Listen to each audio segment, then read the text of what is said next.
Hello, it's Randi Rhodes. Here's a clip from our show, and go to randyrhodes.com for the whole thing and a podcast. Buy a stinking podcast. Mary had a little man. The fault. We believe that all men are created equal. To the magnificent mosaic that is America. From radio beacon to radio beacon. I have a dream. Change has come to America. Knock, knock. Who's there? It's a figment of your imagination. Randi Rhodes Show. Turn up your mind. We're getting rid of gun-free zones, okay? I can tell you. We're getting rid of that.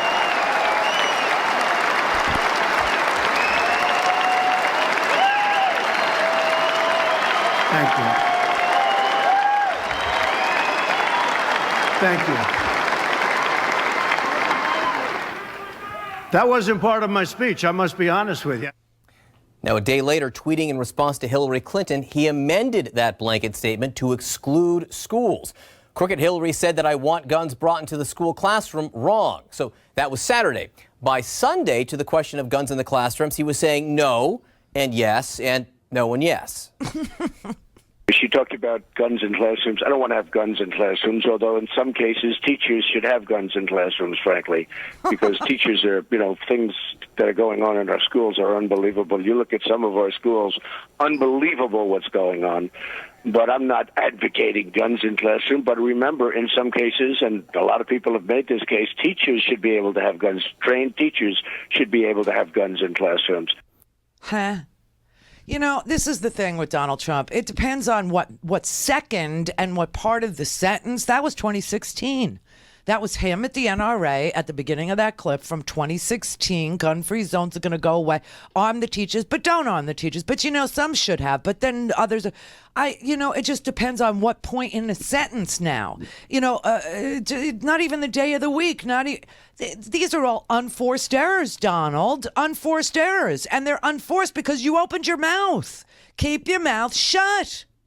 Just shut up about it. I mean, it's just unbelievable. And then today, Kellyanne Conway's on the TV saying he never said that you should arm teachers. And the tweet in 2016 where the liar-in-chief said, Hillary said that we should arm teachers in school. Wrong! I never said that. Wrong!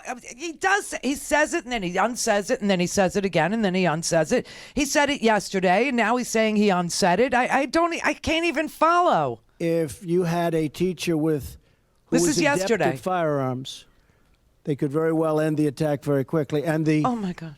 Good thing about a suggestion like that, and we're going to be looking at it very strongly, and I think a lot of people are going to be opposed to it. I think a lot of people are going to like it. But the good thing is that you'll have a lot of people with that. You can't have 100 security guards in Stoneman Douglas. That's a big school. It's a massive school with a lot of acreage to cover, a lot of floor area. And so that would be certainly a situation that is being discussed a lot by a lot of people. You'd have a lot of people that'd be armed, that'd be ready. They're professionals. They may be Marines that left the Marines, left the Army, left the Air Force. With PTSD. And they're very adept at doing that. You'd have a lot of them, and they'd be spread evenly throughout the school. Oh, my God. So the other thing, I really believe that if these cowards knew that the school was well guarded from the standpoint of having pretty much professionals with great training, I think they wouldn't go into the school to start off with. I think it could very well solve your problem. So we'll be doing the background checks. We'll be doing a lot of different things, but we'll certainly be looking at ideas like that.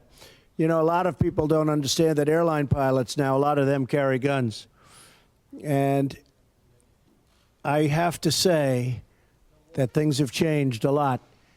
People aren't attacking the way they would routinely attack, and maybe you have the same situation in schools. So does anybody like that idea here? Does anybody like it? Right? Yes? For Meadow, your beautiful Meadow. We talked about that. And do people feel strongly against it? Anybody? Anybody? Strongly against it? All right. I mean, we can understand both sides of it. And certainly it's controversial, but we'll study that along with many other ideas. Can somebody tell me what his position is? Randi, he's like riffing on stage with a glass of scotch and a cigarette just off the top of his head, whatever. everybody, SEAL Team sixth grader. You know, what is it? This is like an old Archie Bunker. This is like he sat down and he watched All in the Family from like the 70s, where Archie Bunker's solution to the hijacking of airplanes was all the passengers should be armed. I mean, you know, this is as deep as his thought process gets. Well, the only. Here's the thing. I want these students, I want their parents, I want the coaches, I want everybody that is, you know, part of this discussion to understand a few things today. Here is the answer. They're going to say, the only thing that could stop a bad guy with a gun is a good guy with a gun. So you need to say to them, why does a bad guy have a gun? Guns don't kill people, people kill people. Then why do our soldiers need them? Why do our soldiers need guns? If guns don't kill people, the soldiers, the people kill the people. You know, this is such circuitous, ridiculous, gymnastic. I mean, it's like they will assume every position of the Kama Sutra to not talk about the elephant in the room, which is the freaking gun. It is so unbelievable. I mean, the logic is so simple. A bad guy should not have a gun. Period. End of story. Yes, of course, guns kill people. That's why soldiers have weapons of war. It's just a ridiculous. The way that the NRA just distills logic and reason out of every single conversation with a bumper sticker answer is just so sick. It's so bizarre. I can't even figure out what his position is. What is his position? It's called concealed carry. Oh. And it only works where you have people very adept at using firearms, of which you have many. And it would be teachers and coaches. If the coach had a firearm in his locker when he ran at this guy, that coach was very brave. Saved a lot of lives, I suspect. But if he had a firearm, he wouldn't have had to run. He would have shot, and that would have been the end of it. And it's called concealed carry, where a teacher would have a concealed gun on them. They'd go for special training, and they would be there, and you would no longer have a gun-free zone. Gun-free zone to a maniac, because they're all cowards. Oh, my God. A gun-free zone is let's go in and let's attack, because bullets aren't coming back at us. The other thing, I really believe that if these cowards knew that the school was, you know, well guarded from the standpoint of having pretty much professionals with great training, I think they wouldn't go into the school to start off with. I think it could very well solve your problem. What is his position? I have no freaking idea. And it doesn't even matter. It doesn't matter because teachers don't want to be law enforcement on top of being teachers. Nobody bothered to ask them what do they want. One woman stood up last night and she said, where am I supposed? She said, I voted for Trump. I'm a Republican. I believe in the Second Amendment. I don't know how you have belief in only half of the Second Amendment, but okay. I believe in the Second Amendment, but where am I supposed to carry this gun? What am am I supposed to strap it to my thigh? Are we supposed to train elite commando teams of kindergarten teachers in every school? I mean, what are we supposed to be doing here? This is just so crazy. It's just so crazy. Highly trained, gun-adept teachers, coaches solve the problem instantly before police arrive. Great deterrent. You know, if you pitch that as a movie idea, you'd get laughed out of the room. This is insanity. This is crazy. And all of this discussion to not talk about the thing that kills, which is the gun. All of this to avoid talking about this piece of metal. As if it has a soul that needs to be protected. As if it has a conscience that we're offending when we said we want to ban it from society. This is just plain ridiculous. Now, the other thing that these kids need to learn, and I'm trying so hard to get through, to get the message out, that from 1791 until 2008, America, The United States of America did not recognize an individual's right to keep and bear arms. We did not. It wasn't until Antonin Scalia's, School of Law at George Mason University, right, which spells asshole. Antonin Scalia's School of Law, asshole, said he's going to turn the Second Amendment on its head, and he's going to decide that the first part, a well-regulated militia being necessary to the preservation of a free state, even though that provision's been met because we have National Guard, that we just say that's not the operative part anymore. The only operative part is the ... the right of the people to keep and bear. That stood the Constitution on its freaking head.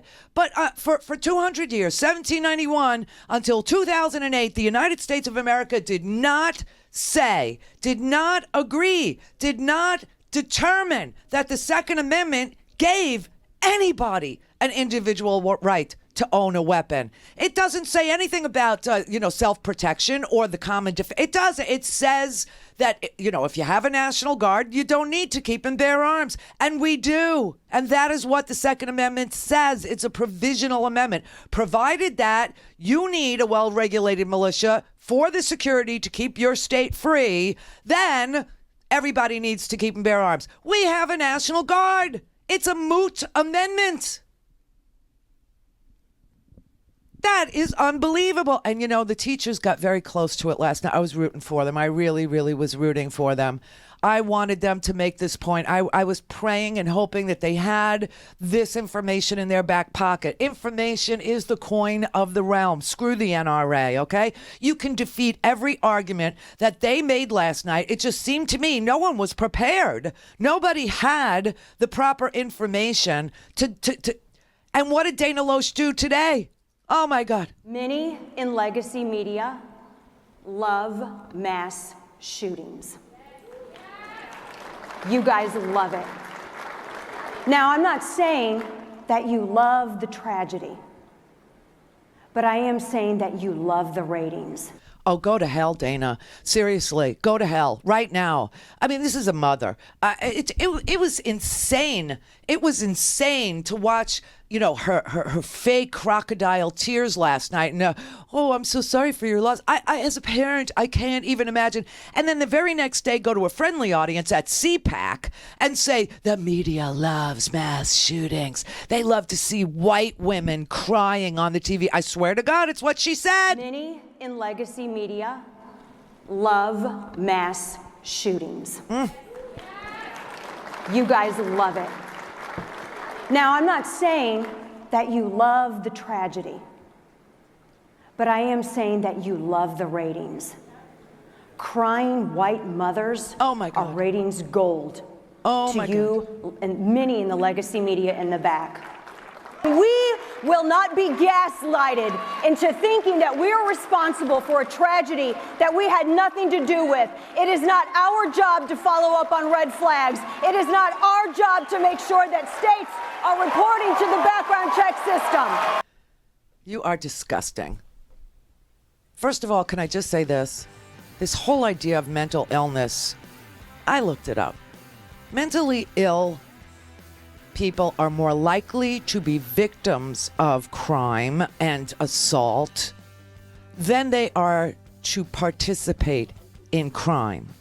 This is a red flag. It is my job to track you down whenever you put out your stinking red flags.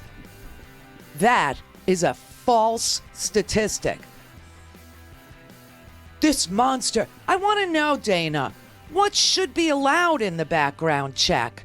And why are you blaming law enforcement if you love law enforcement and law enforcement tends to be some of the biggest supporters of the NRA? No loyalty at all, just another convenient patsy so you can lobby on behalf of gun manufacturers? Clear for takeoff. Randi Rhodes Air Force. Air Force. RandiRhodes.com. Hey everybody, it's Brett from the Randi Rhodes Show. Independent media is the future, and Randi's leading the way. And it's ironic, the more freedom she gained, the more expensive it got.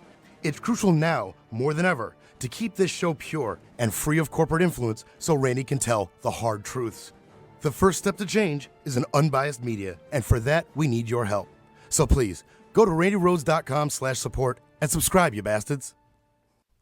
Gobble, gobble. It's time for more turkey. Oh, yeah. All natural turkey jerky from Herky Jerky. That has been a hit ever since they introduced it in late 2017, that turkey jerky, because it's got no nitrates, no artificial ingredients, no MSG, preservatives, and no fat. The turkey jerky is the perfect snack any time of day. And, oh my God, it's absolutely delicious. It's bite-sized pieces of fresh turkey. It's meat that tastes just like the oven-roasted bird that you had on Thanksgiving. It's got just the right amount of everything: salt, smoke, flavoring, and spices.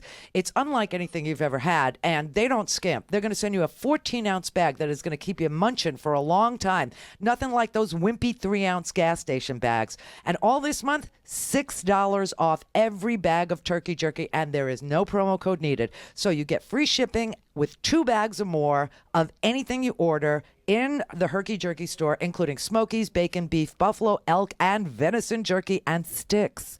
February is the perfect time. Stock up on all the delicious products from Herky Jerky, especially the scrumptious turkey jerky. Order it today at herkyjerky.com. Help make America nice again.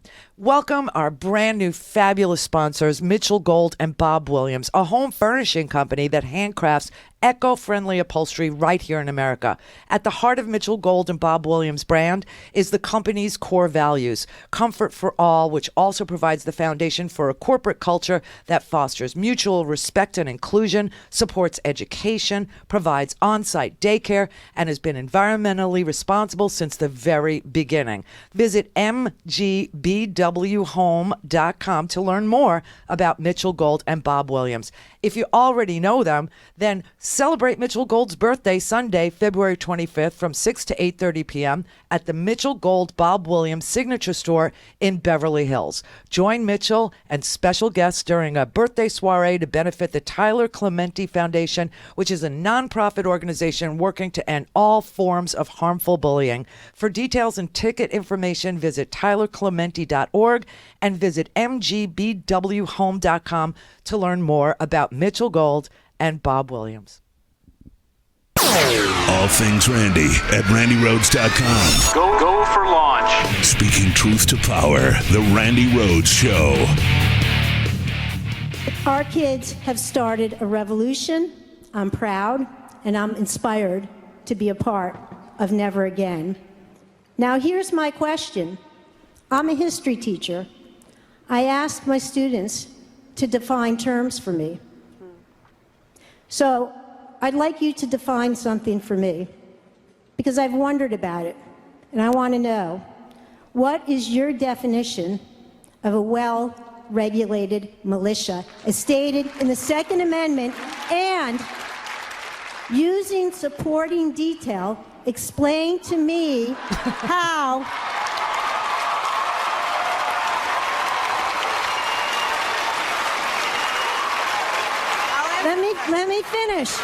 Let me finish.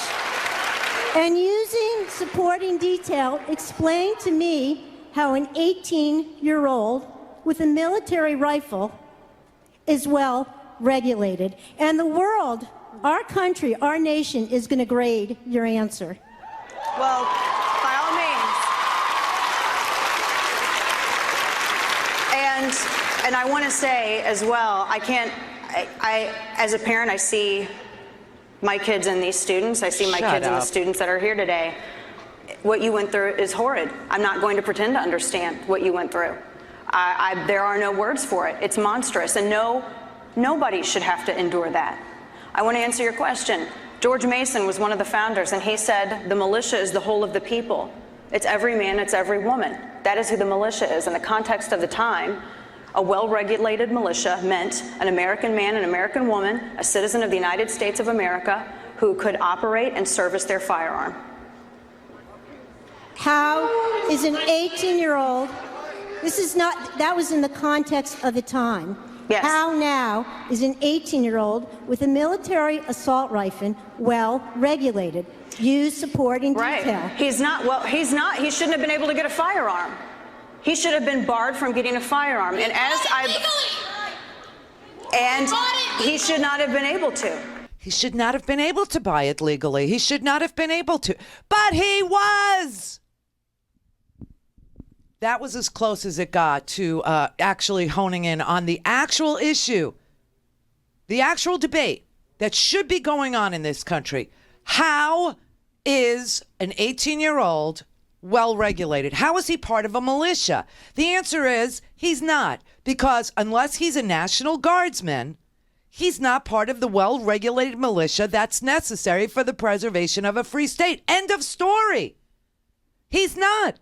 And if he was in the National Guard, he doesn't get his weapon to take home. It goes in an armory. And on top of that, unless his job description in the National Guard, when he's active, and only when he's activated, requires him to be an infantryman, he doesn't get a weapon at all, ever. That is a well-regulated militia. These people are so full of crap, I can't even stand it. I can't even stand it. And by the way, George Mason, Howard went to law school at George Mason. It wasn't called the Antonin Scalia School of Law then, which spells asshole. It was the George Mason University Law School. That is the school that Howard went to. And you know what's so unique about George Mason? Well, a couple of things. Number one, George Mason didn't sign the Constitution. He objected and wouldn't sign it, Dana. And that whole of the population thing that he said didn't make it into the Constitution. George Mason said a lot of crap, but he was not a signator to the Constitution of the United States of America. He got so frustrated with the Founding Fathers that he freaking quit. He quit. They hold this man, I swear to God. And George Mason University was an unaccredited law school for many, many, many stinking years. Unaccredited. And George Mason was unaccredited as a founding father because he wouldn't sign the Constitution. It's just so unbelievable. But I got to say, the Constitution, it's a worthy document. 1791 till 2008, zero individual right to own a weapon recognized in this country. Every local law, every state law, every federal law banning firearms, banning gun ownership was upheld by the United States Supreme Court until Antonin Scalia wrote the Heller decision in 2008. I swear to God, it's the truth. Look it up. Look it up. And you know what you need to read? You need to read the dissents to Heller, because Heller was 5-4. 5-4. One damn person could have said, you don't have the right to own an Uzi, and you don't have, and by the way, Scalia actually couldn't find anything in the Constitution that provided for the ownership of semi-automatic weapons. He couldn't find anything. The only thing he was able to twist and turn and try and misinterpret the Constitution and employ his own political views to do was to say, the handgun is the weapon of choice. So I'm going to say, yeah, sure. Have a handgun. That is the only thing he was able to do. But he actually said, you can't, there's nothing here that says that you could have weapons of war. There's nothing here that says you can have a semi-automatic weapon. There's nothing here that says you can have an automatic weapon. In fact, there's nothing here that says that you can have a sawed-off shotgun. There's nothing here that says that you can have, a bump stocks or any, accessories you want. There's nothing here. I can't do that for you. What I can do is insert my politics enough to say, well, people like handguns. So I'm going to say that the Founding Fathers didn't really mean you needed to muster, didn't really mean you needed to show up and demonstrate that you knew how to operate a handgun, or that you needed to show up and be put through an inspection to make sure you were still worthy of being a soldier, to make sure you were still, somehow emotionally there. No. Even Antonin Scalia couldn't find that right. He couldn't find it. Dana, the Second Amendment was ratified in 1791. The Declaration of Independence was written in 1776, which gave my son the unalienable right to life, liberty, and the pursuit of happiness. So I ask you, why are my son's unalienable rights not protected as fiercely as the right to bear arms?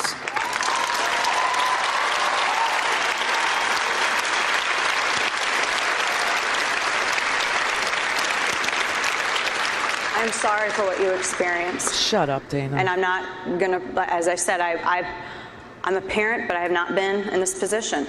And as a parent, it terrifies me, to be honest with you. It's terrifying.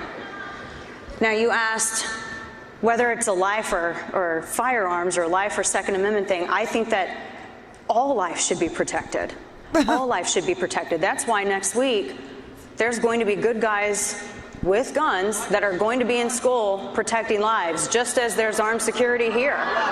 We are in the presence of firearms protecting lives. This isn't if you believe in your right to self-defense, you hate kids, or if you believe in your right to self-defense, you don't believe that people have the right to live. That's not what this issue is. This issue is about making sure that we're protecting innocent lives. No innocent lives should be lost. With more None guns. of them should. When the Second Amendment was ratified, they were talking about muskets. We're not talking about muskets. We're talking about assault weapons. We're talking about weapons of mass destruction that kill people.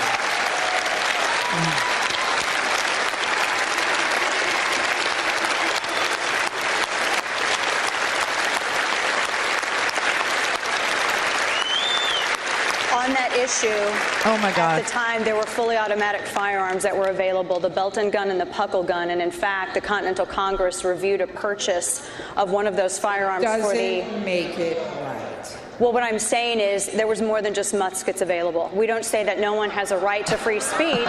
She made up a Puckle gun. You know, there is no such thing. She just makes this crap up. This is unbelievable to me. This is really amazing. This woman is absolutely right. And the other thing that people need to know is that there was never an individual right. Okay, never an individual right until 2008 when Antonin Scalia wrote the Heller decision. Up until then, from 1791 until 2008, no individual right. That is, and you know what? Since Sandy Hook, you know how many mass shootings there have been since Sandy Hook, and we did nothing? 1,600. I know. 1,600 mass shootings after 6- and 7-year-olds were killed at Sandy Hook. And you know, we have this unique problem in the United States of America. We have a unique problem. When you look at a very similar society, look at Canada, very similar to the United States. They play video games. They watch the same movies we watch. They listen to the same music we listen to. We have 6 times more gun homicides in the United States than Canada does. 7 times more gun homicides than Sweden, and 16 times more homicides in the United States than in Germany. You know what the difference is? There's no individual right to own a gun. Sweden, you got to keep your ammunition sealed in a box, because that is the well-regulated militia, is individuals. I honestly, I don't get it. You know, we have the highest number of privately owned guns in the world. It works out to about 88.8 guns per 100 people. And most people don't own guns. 60% of us don't, which means 40% own all the guns, which means there's multiple guns in homes. There was 1 privately owned gun per American and more than 1 per American adult.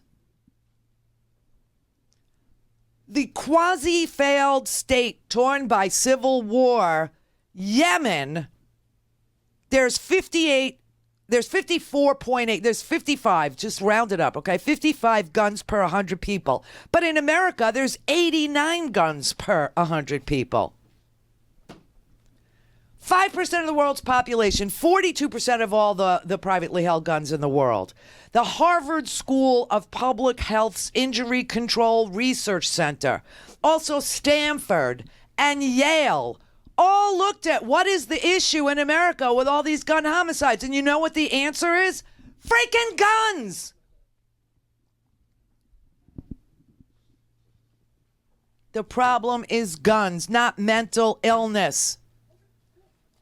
Everybody, every society has mentally ill people. Those mentally ill people are more likely to be bullied or picked on or assaulted or taken advantage of or robbed or somehow, raped or physically, than they are to commit any crime. And putting it all on mentally ill people, that is another burden they should not have to bear.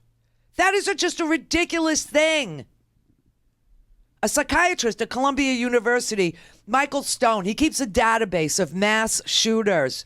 In 2015, he analyzed that only 52 out of the 235 killers in his database, 22%, had any mental illness. And here's another little factoid for you. This is just common sense. Ever see somebody try to invoke the insanity defense at their murder trial? They're laughed out of the courtroom because insanity it's so rarely accepted as a defense in murder. But if all these, shooters were mentally ill, wouldn't you think that would be a commonly accepted defense? Oh, my client was mentally ill. Oh, my client was insane.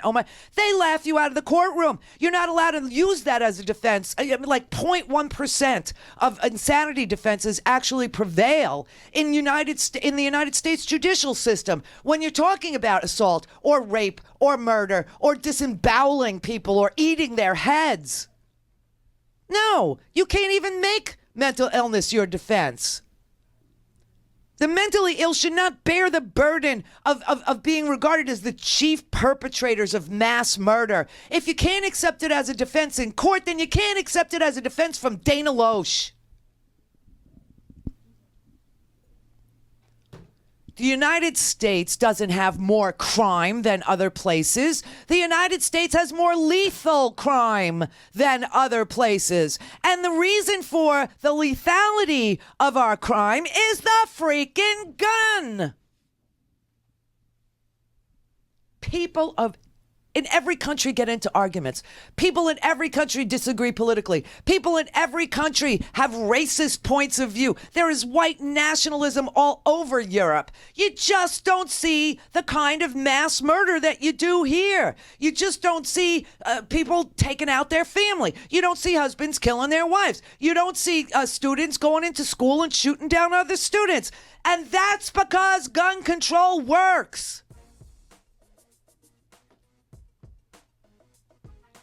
Legal restrictions on owning and purchasing guns are always, always followed by a drop in gun violence. That's why these kids keep talking about Australia. They were taught correctly that a man, a 28-year-old in 1996, walked into a cafe in Port Arthur, Australia, ate lunch, and pulled a semi-automatic rifle out of his bag and killed 35 people and wounded 23 more. Australian lawmakers passed legislation that bans certain types of firearms like automatic and semi-automatic rifles and handguns. They confiscated and bought back 650,000 of these guns from gun owners, created a gun registry of all guns owned in the country, and required a permit for all new firearm purchases, and homicides immediately fell by 42%. To speak to Randi, call now, you bastards. 561-270-3844. Hello. The Randi Rhodes Air Force.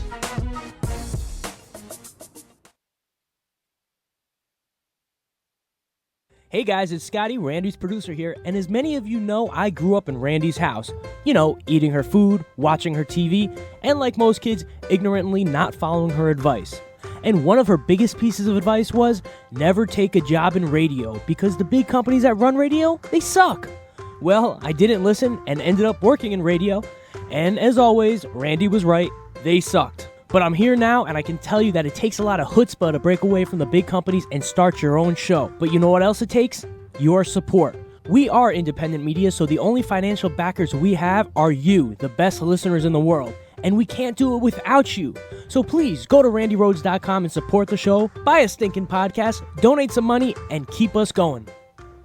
Whether you're listening to me, Mark Levine, each Monday and Wednesday, or me, Leslie Marshall, each Tuesday, Thursday, and Friday, you can hear us 3 to 4 p.m. Eastern Time on the Progressive Voices Network. Here's a sample of what you'll hear. The president of the Alliance for American Manufacturing, Scott Paul, the president has unveiled an infrastructure plan that ignores some of the president's promises. And one is to buy American. It doesn't even mention, it fails to mention even buy American, right? We looked through the plan 1, 2, 3 times just to be sure. We couldn't find a mention of Buy America anywhere, and you got to the fine print. It looked like the way in which a lot of the money would be shifted around, some of the regulatory burdens would be lifted, that in the act of doing that you'd actually be rolling back some existing Buy America requirements. Because believe it or not, there are some requirements in the law right now. We think that they should be improved, but there are some requirements right now. And the package, at least in its form presented earlier this week, would actually roll back some of that progress that was achieved by Democrats and Republicans working together on Capitol Hill during the Obama administration. So I'm almost at a loss for words at this hypocrisy, and I'm wondering, you have to wonder, did Trump even know about this? Did he do this on purpose? Is this something that he didn't care about the details, or was this intentional? And I don't know the answer as to his motivations, but I know that the policy impact is going to be more outsourcing of infrastructure projects to countries like China, which I think is something that Trump voters would have a real problem with. He specifically said that he would follow 2 simple rules, buy American and hire American. But he also, when you look at the numbers, what really put him in that Oval Office are people that work in manufacturing and other blue-collar, working-class, middle-class jobs that rely on Buy American, Hire American. What have they been saying inside the Beltway? I mean, one of the extraordinary things is that we were working with what I would call a Tea Party or a Freedom Caucus House of Representatives in the Obama administration, and we were able to get some improvements to Buy America laws made. And so I know this is politically possible to do in any type of environment, but it takes leadership. And I'll just quickly add that Buy America laws for highways and for transit originated, believe it or not, with Ronald Reagan. A Democratic Congress and Ronald Reagan put them into law. And so it's possible to do so, and it's just really shocking to me that the president's rhetoric would be so far apart from where his policy is on this. Again, that's Mark Levine every Monday and Wednesday. And Leslie Marshall each Tuesday, Thursday, and Friday. 3 to 4 p.m. Eastern Time on the Progressive Voices Network. Call in, connect. To speak to Randi, call 561-270-3844. 561-270-3844. I want to bring in Fred Guttenberg. Fred's 14-year-old daughter, Jamie, was lost last week, and he has a question for Senator Rubio. Senator Rubio, I just listened to your opening, and thank you. I want to like you. Here's the problem, and I'm a brutally honest person, so I'm just going to say it up front. Yes, sir. When I like you, you know it, and when I'm pissed at you, you know it. Your comments this week and those of our president have been pathetically weak.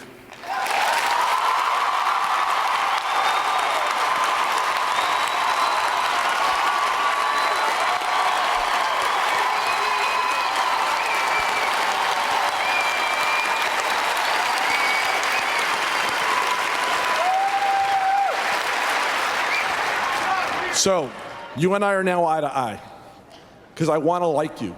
Look at me and tell me guns were the factor in the hunting of our kids in this school this week. And look at me and tell me you accept it and you will work with us to do something about guns.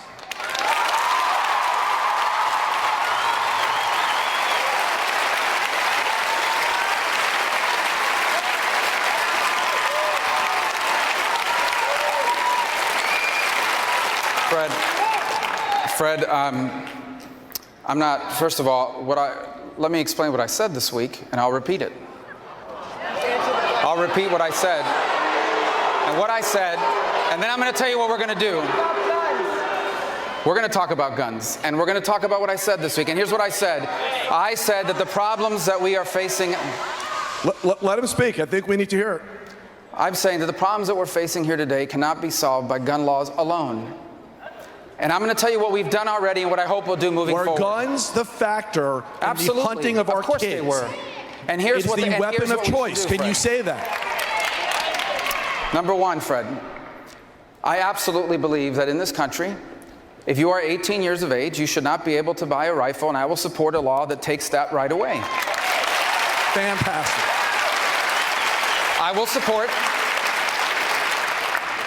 support the banning of bump stocks, and I know that the president has ordered the attorney general to do it, and if he doesn't, we should do it by law. I will support changing our background system so that it includes more information than it includes now, and that all states across the country are required or incentivized to report all the information into it. And let me tell you what I've done already.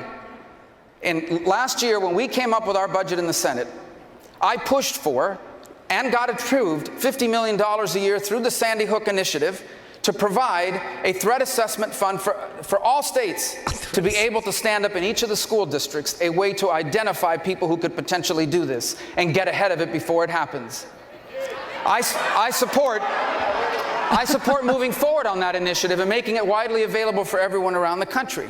Now, I think what you're asking about is the assault weapons ban. Yes, sir.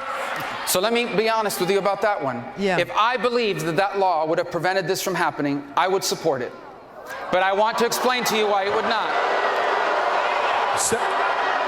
Senator Rubio, my daughter, running down the hallway at Marjorie Stoneman Douglas, was shot in the back with an assault weapon, the weapon of choice. Yes, sir. Okay?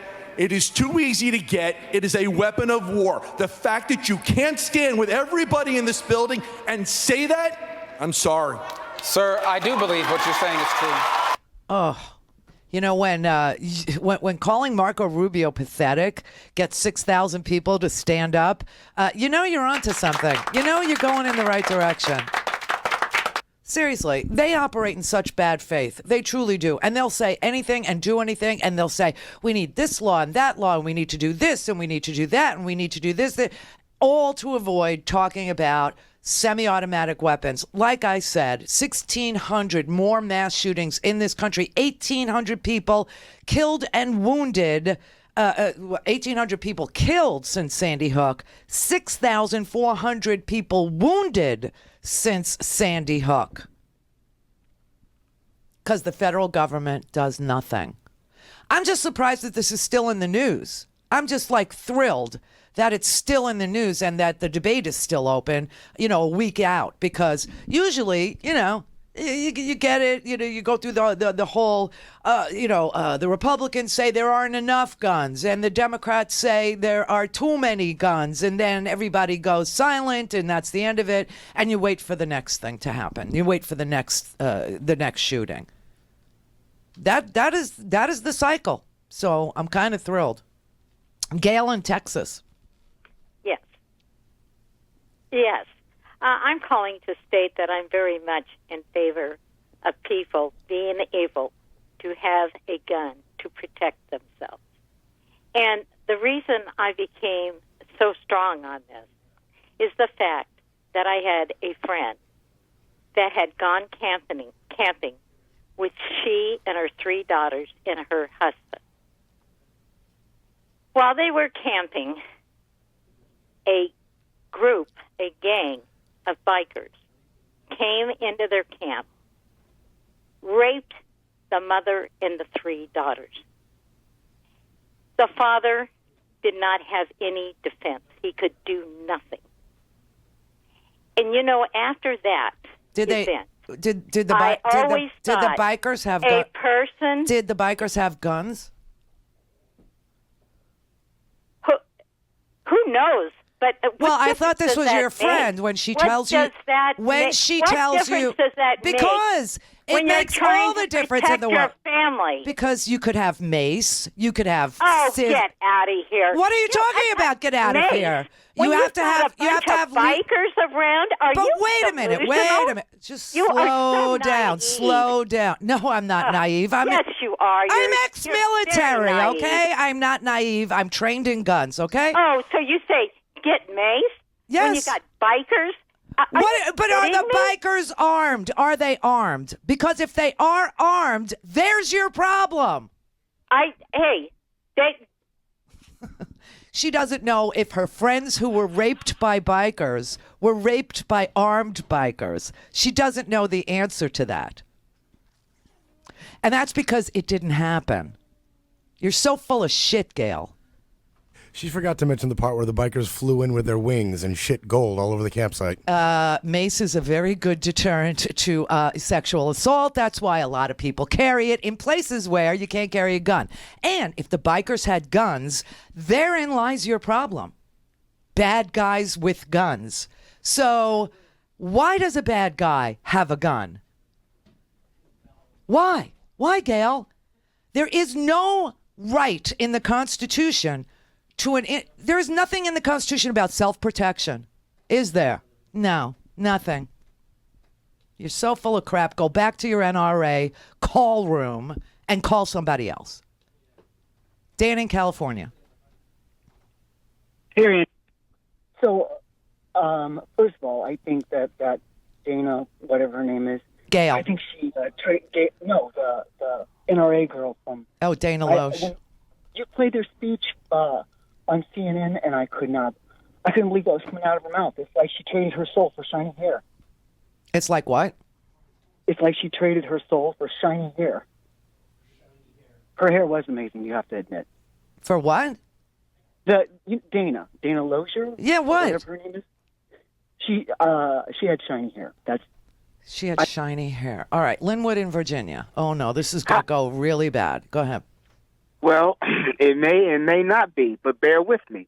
But I'm liking this conversation anyway because I've been listening to this on CNN, MSNBC, and what really got my blood boiling was yesterday when Brooke Baldwin interviewed a state senator that was a Republican, and a state senator that was a Democrat, when the Florida State legislator voted 36-71 to not even bring the ban on assault weapons to the floor. And they voted not even to debate. That's what they did. Debated, yeah. Yes. And so I didn't hear no sound on my gym monitor I was running, but I looked at the body language, and the way that the body language was coming across, I got this sense that this was just business as usual.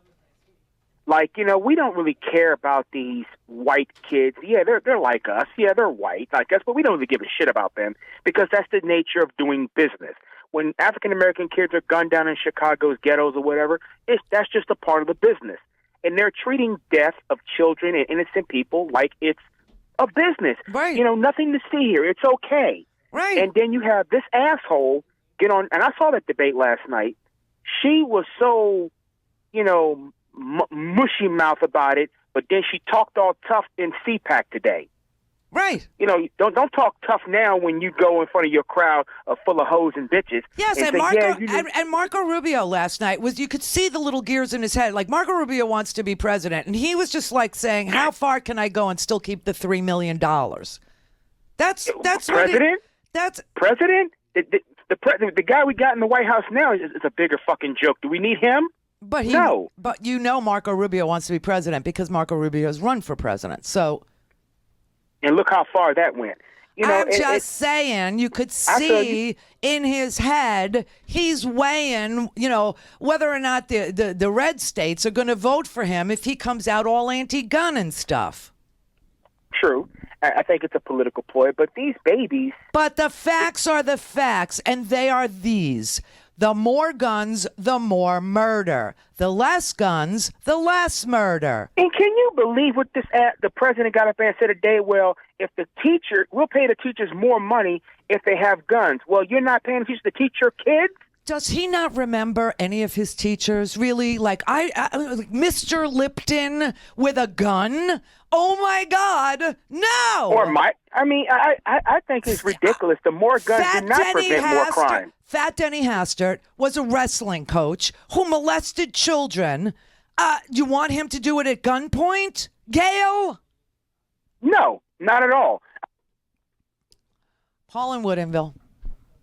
Well, here's the thing about, I've been a high school teacher. I have to wonder, first of all, what's the liability insurance going to be for the school district when you have multiple teachers, I don't even care if they're not all the teachers, running around with guns?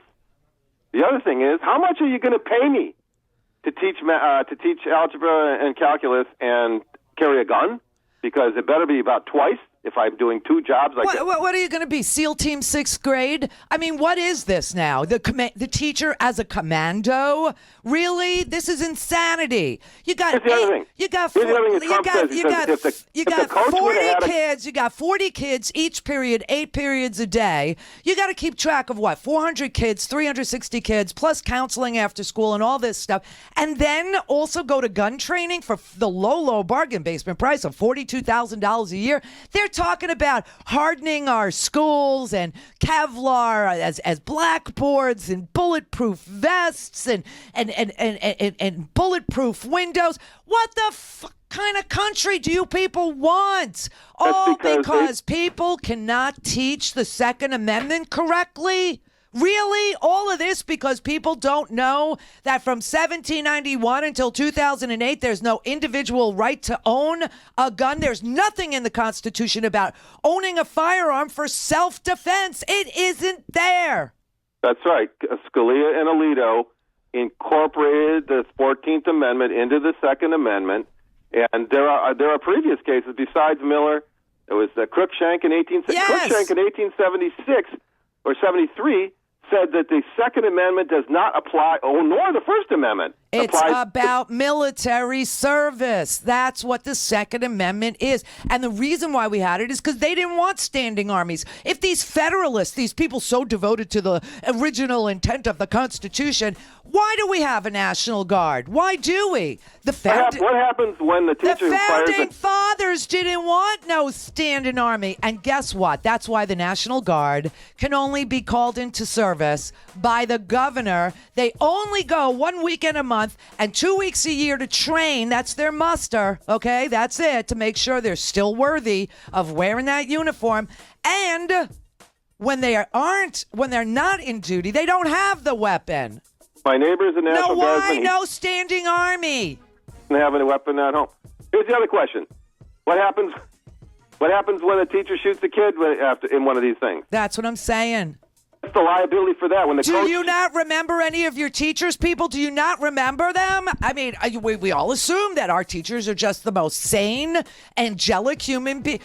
I mean, Miss Pettibone can't find a husband, but hey, let's strap something to our thigh. No. Even Rubio wouldn't go that far. As a parent, he's like, I've talked to teachers. No, I don't really want them armed. They're good at what they're good at. They're not commandos. This is sick. This is insanity. Their answer is always more guns, when all the evidence shows less guns mean less crime. And less lethal weapons have even been adopted by the police. Why do you think they use mace? Why do you think they do that? They walk right up to your face and they spray it in your face. Gail, you stupid bitch. You know what? Call us back and tell me the case. Tell me how it was adjudicated in the Texas court system. Do that. And I'll look up the case and see if these bikers were armed or unarmed or whatever your friend forgot to tell you.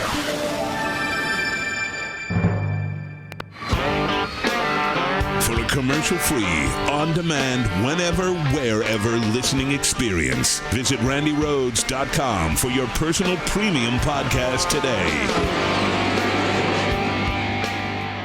Now, the top of the hour on the Progressive Voices channel on TuneIn presents the Green News Report. It's been a problem that has been a long time in the making. Minnesota settles with chemical industry giant over decades-long water contamination. Sea levels are rising at an accelerating speed all around the world. New report finds the next 5 years will determine sea levels for the next 300.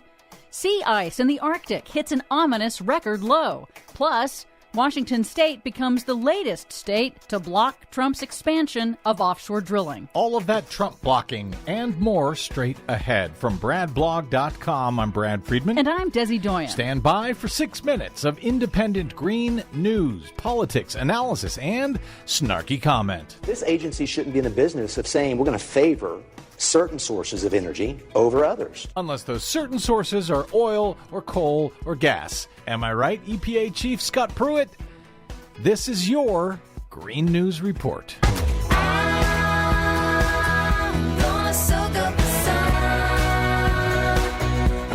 Okay, Desi Doyen, we are celebrating the 9th anniversary of the Green News Report all week. My thanks to those who have stopped by bradblog.com/donate to help us try to continue into our 10th year. Thank you very much. And yes. What do you have for us today, Ms. Doyen? Well, industrial chemical giant 3M Company has agreed to pay the state of Minnesota $850 million to settle a major case over contaminated groundwater. Minnesota sued the company in 2010, alleging it damaged its natural resources and contaminated drinking water after decades of the company legally dumping perfluorochemicals, or PFCs. Those are used in fire retardants, nonstick cookware, and other products. Post-it notes? Are they used in Post-it notes?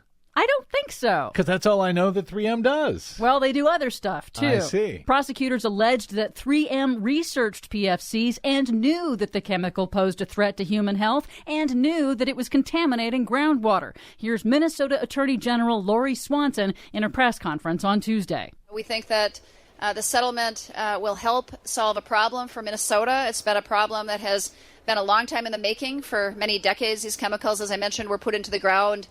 And we are very hopeful that the settlement can help fix that.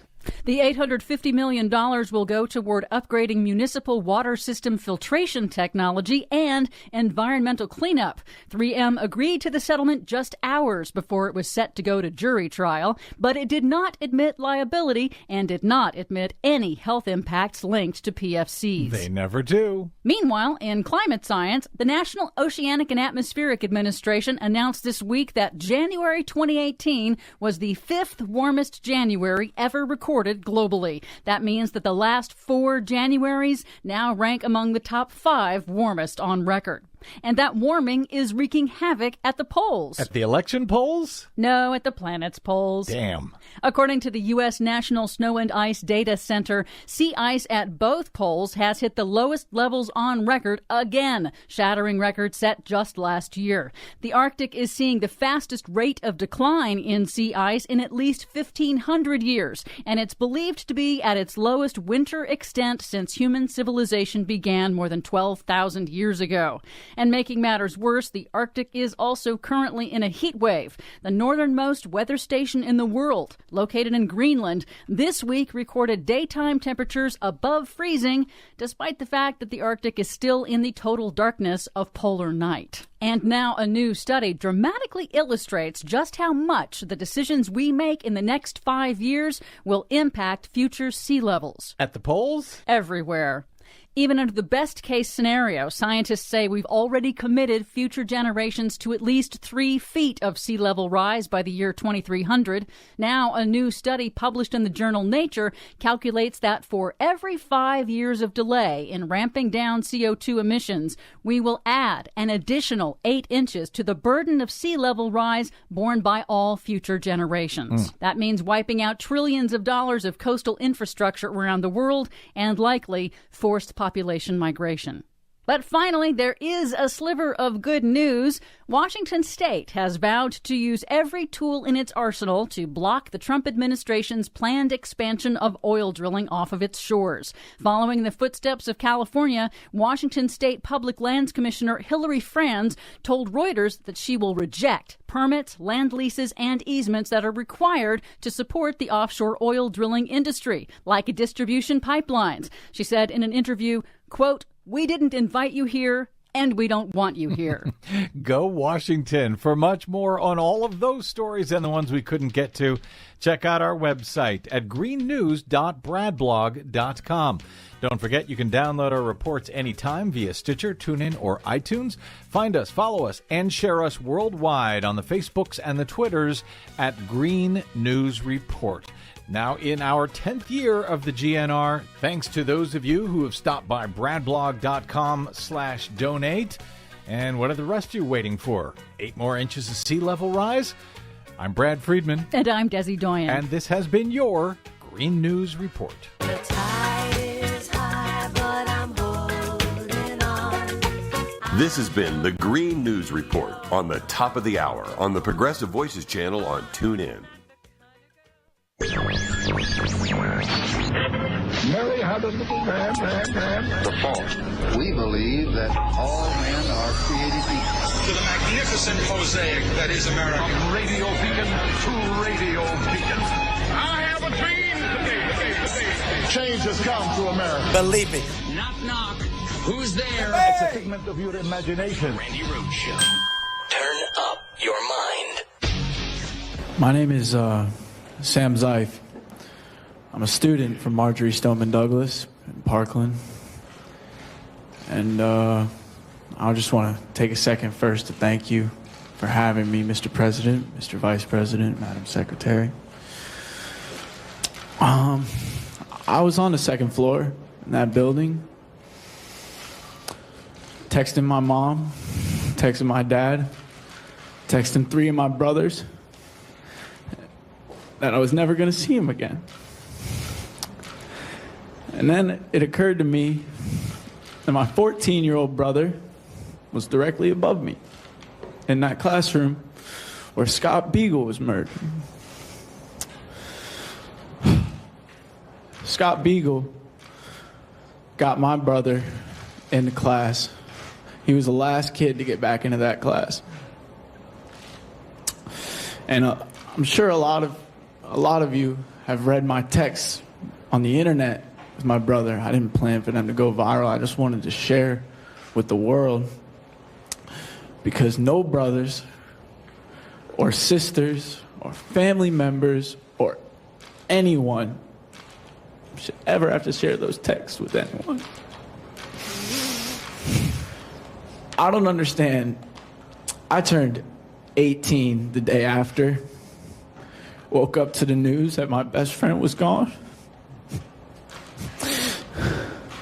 And I don't understand why I could still go in a store and buy a weapon of war, an AR.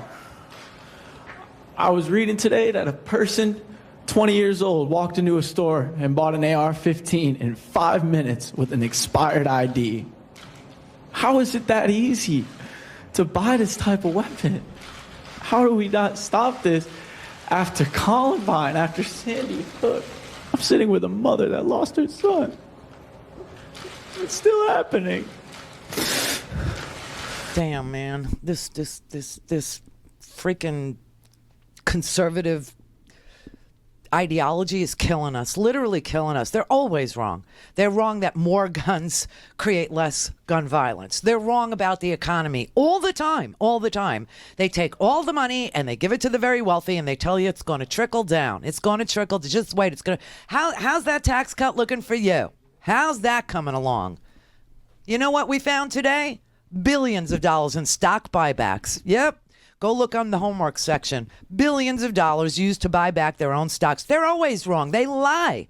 They lie. They make you fear things. They create scenarios that don't exist. They tell you that you must have, more metal in your. It's just so stupid. Every single time there's a mass shooting, we have the same freaking bad faith discussion that we need more guns. More guns will solve your problem. This is ridiculous. By the way, Gail did call back. I said to her, I need the first and last name of your friend, because I'm sure a horrible rape like that of the mother and her 3 children while the father looked on by a biker gang made the newspaper. And she couldn't come up with a name. She goes, see, this is what you liberals do. You all lie. I said, this is what you conservatives do. You make shit up. I said, give me the name of your dear friend who confided all this to you. Tell me her first and last name so I can look it up and read it in the newspaper. Or give me the name of the case so I can see whether or not these bikers, these magical bikers, raped these little girls and had guns. I just need to know. Because, the police, they use rubber bullets. They use mace. This is what they do to put down the protesters. And also, Gail, silly Gail, why is it that whenever there's a gathering of Republicans like CPAC or the Republican National Convention or the Congress or the Senate or Mar-a-Lago or the U.S. Capitol, why is that a gun-free zone? Why is that, Gail? How come Republicans always protect themselves from guns? How come they always protect themselves from you? Maybe they've talked to you too. And then she started with Scotty, invoking Jesus Christ. And he said, don't you dare take the name of my Lord in vain. And he's a Jew. So that was fun. That was a lot of fun. Don't use my Lord's name in vain. I heard ever. you say that. That's why I picked up the phone. I'm like, okay, Scotty. He's getting in so deep with this crazy ass girl. She's just an bitter old bitch. I mean, that's what it is. And she can't make a decent argument, so she made crap up. And this is what we're up against. My friends were camping. Really? Who goes camping without mace? What, you never saw a bear? Seriously, who does that? Who goes camping without mace? You never. I went camping. There were raccoons in the garbage. I don't want to kill the little raccoon with his big doe eyes, his big brown zero eyes, when he's licking up some cool garbage. No, you just mace him. Good enough for the police, good enough for me. That's right. And there is no case like that. I mean, nothing. She's just so woohoo out there making bad faith, But it is an interesting question. So, you got the White House, right? The White House. Why isn't is the White House anti-freedom? Why is there a gun ban at the White House, Gail? How come I can't bring a gun into the White House? There's military men right outside. So why can't I bring into the Oval an AR? Why? Why can't I bring a handgun, Gail? There's an anti-freedom gun ban in the Oval Office. I need that to stop. At the Trump rallies that he holds quite frequently, about 99.9% sure you can't bring guns into those rallies. Well, the Republican National Convention can't bring a gun there. I don't understand. They should be required to bring guns. They should be required. That should be a place where conservatives like Gail can briefly escape the oppressive, liberal, gun-free, safe spaces and just everybody open carries. Everybody packs. Right? Don't forget, the gun-free zone's brought to you by George Soros. The Republican National Convention is the gun-free zone. How come, they banned all weapons in 2008, 2012, 2016. You Republicans, you need to petition for bringing guns to the party because for some strange reason, the RNC keeps choosing venues that explicitly ban guns. The Secret Service keeps banning guns from all events where the president is present. And the Secret Service, they're good guys with guns. So maybe the Secret Service knows that the good guy with a gun can stop a bad guy with a gun thing is a myth. Not a single Republican politician has raised their voice to demand guns be allowed on the convention floor. Isn't that something? And when they had the town hall meetings during the Obamacare thing with the 2010 freakishly bizarre Tea Party folks, oh my God, every one of those Republicans, including Louis Gohmert, made sure that guns were banned at all those town halls if they bothered to show up. Mar-a-Lago, Trump's Palm Beach golf property, where he spends every single stinking weekend seasonally. The other stinking weekends are spent seasonally in New Jersey. And why is it that, quote, pocket knives, laser pointers, pepper spray, and any other items deemed to be a safety hazard are not permitted on the property? Any items surrendered will not be returned. What is he afraid of, Gail? What, he can't afford, Keith Schiller? Keith Schiller's getting paid out of a slush fund. Might as well show up with your gun and protect him from all those Palm Beachers, with their ARs. I'll personally take my bedazzler and encrust the plastic handles with crystals, Swarovski, and sell them as the new go-to. Oh, I'll get Rachel Zoe to put on the Zoe report. Bedazzled ARs are having a moment. The one accessory that can make you look rich. And why is it that guns are banned in the U.S. Capitol? How come the Senate and the House galleries aren't shooting galleries? How come you just can't, why can't you just bring a gun in when you're watching the debate? Why? Why is that? They believe murdered 6-year-olds are the price of Gail's freedom. Gail, your Lord and Savior, is going to take you straight to hell. Why aren't guns banned on the outside grounds of the Capitol? Why are guns banned on the inside of the building? Why are visitors warned as they're approaching the Capitol grounds with big-ass signs that say blackjacks, slingshots, sand clubs, sandbags, knuckles, electric stun guns, knives longer than 3 inches, martial arts weapons or devices, razors, box cutters, knives, knitting needles, letter openers, mace, and pepper spray may not be brought into the Capitol? Gail, I would suggest that if you're going camping, some of these devices just might be the thing for you. She didn't like the sound of box cutters, but apparently you could hijack planes with them. She didn't like the sound of pepper spray or mace, but apparently the police like it a lot. And rubber bullets work really well for the police, too, when they want to break up protesters. What kind of heartless, cruel, immoral people constantly vote against gun control for most Americans, but keep guns away from them? God, you're so easily gullible. You're just so... It's just amazing to me. The town halls, when the angry protesters were showing up to speak about the Affordable Care Act, they found two ways to protect themselves. They either didn't show up, they called the people paid protesters, but instead, Paul Ryan, he opted to ban firearms. Remember crazy-ass Alan West? He's a biker, Gail. Alan West is a biker that carries a gun, and he used to be a congressman from Florida. In fact, he used to represent my district. You know why he's not there, Gail? Because he was an armed biker dude who banned guns from his own freaking town hall. And the hypocrisy was just a little too much, so he's no longer in Congress. Louis Gohmert, he actually said because Gabby Giffords was shot in the face, he didn't want the people who were coming to his town halls to bring guns.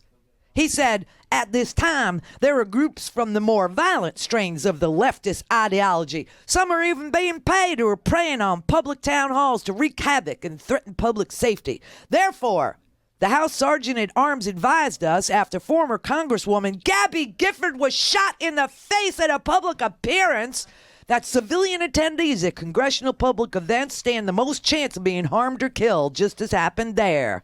So, no guns! Freaking hypocrites. All of you. All of you. And yes, you'll rot in hell alongside of Scalia and Alito and Roberts and all these corporate, political, conservative idiots who put their politics into the Constitution, which does not give you an individual right. And yes, if you go camping, I would suggest you bring a little mace, knitting needles. You know, they might come in handy. Bring a box cutter. What did you just buy, Brett, for self-defense? What's that stick? I went to the Renaissance Fair, and I bought myself a mace. A Morning Star, actually, Randy. It's Morning It's a long piece of wood with two ball and chains on the end of it. Get your friends a Morning Star! Who goes camping without a Morning Star or a stun gun? For God's sake, get smart. The Randi Rhodes Air Force. The Randi Rhodes Show is live on RandiRhodes.com and the free Progressive Voices app for Android and iOS. Visit the App Store or ProgressiveVoices.com now.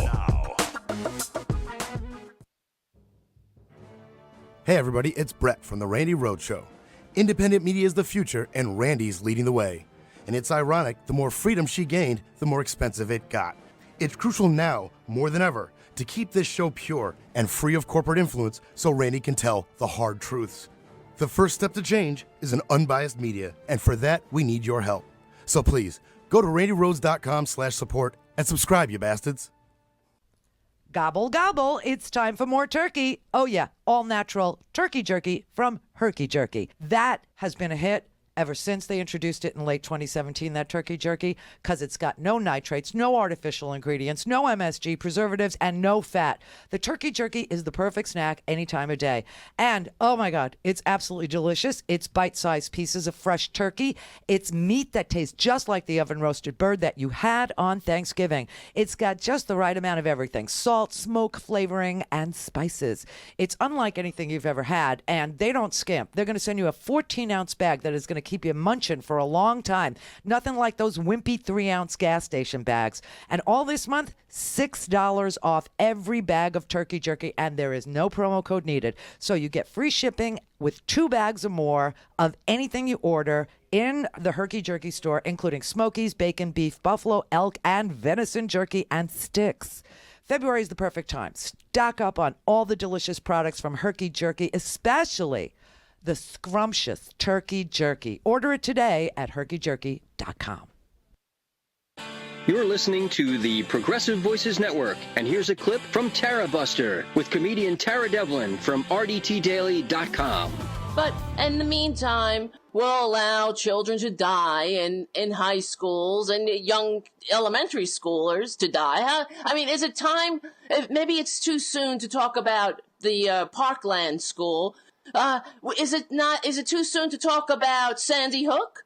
Still, I mean, those kids would have been how old now? These children that didn't get a chance to grow up, that didn't get a chance to have all the experiences that effing Trump, that bastard's still alive, right? All those useless bastards, that crime family, Ivanka and all of their little minions, they're all safe and sound, but your kids are good luck out there. And the other thing that I thought about too, and maybe this is too soon, but honestly, Florida, why are you voting Republican? And as I was saying, this is by design. This isn't by accident. We're here. This country is a bloody mess because of the policies. It's not because we just so happen to be sicker. But sick people in this country, thanks to Republicans and their policies, they get access to weapons of mass destruction. That's their freedom. Freedom, right? It's a free, F-R-E-E-D-U-M-B. Freedom. This is Tara Devlin from RDTDaily.com. That was a clip from my show, Tara Buster, recorded live every Saturday evening on the RDT Daily Facebook page and streamed simultaneously on YouTube and Facebook Live. Replayed Sunday, 6 p.m. Eastern on Progressive Voices, or anytime on demand on the Progressive Voices app. Support RDT Daily and the Progressive Voices Network. Remember, we stick together, we win. The Randi Rhodes Show is live on RandiRhodes.com and the free Progressive Voices app for Android and iOS. Visit the App Store or ProgressiveVoices.com now.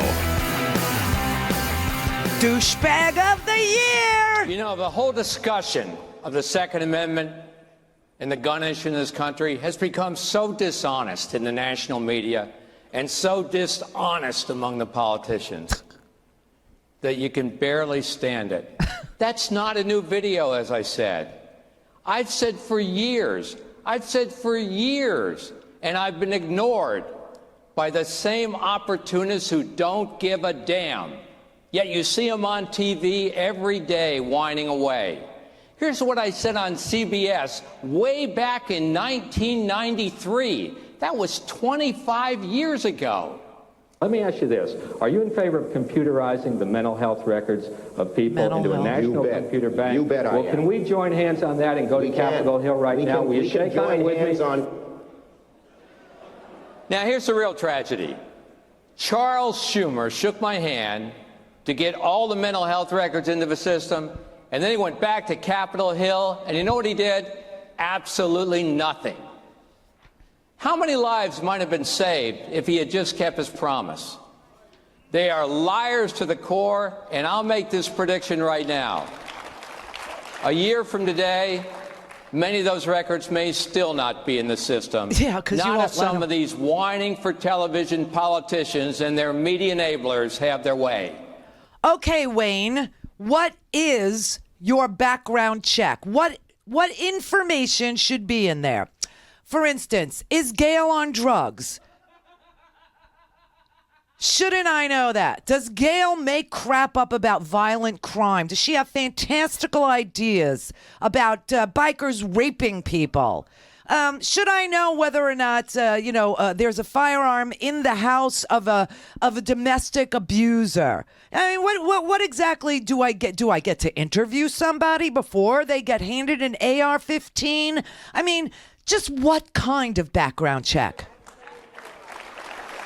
Instead, what they'll do is they'll keep coming after the NRA. And when another monster slips through the cracks, the very cracks that they've enabled in the system, as the records of prohibited persons remain out of the database, it'll happen again. But here's something we must be careful of as we go forward. We all have to be careful that this doesn't become a runaway train. What if all of your medical records, perhaps your conversations with your doctor, your prescription information, do we really want all that on a government list in a government database? Yes. Here's another one. Okay. A military vet goes to his or her local VA, comes home, goes to his or her local VA, and tells the doctor they're having trouble sleeping at night. Or anyone who shares nightmares with a medical professional. They all become potential triggers that somebody somewhere could define as a mental health barrier to owning a firearm. I even heard a television pundit recently suggesting that people seeking to buy a firearm should be interviewed first. Oh, how horrible. I mean, interviewed first? Who's going to conduct that interview?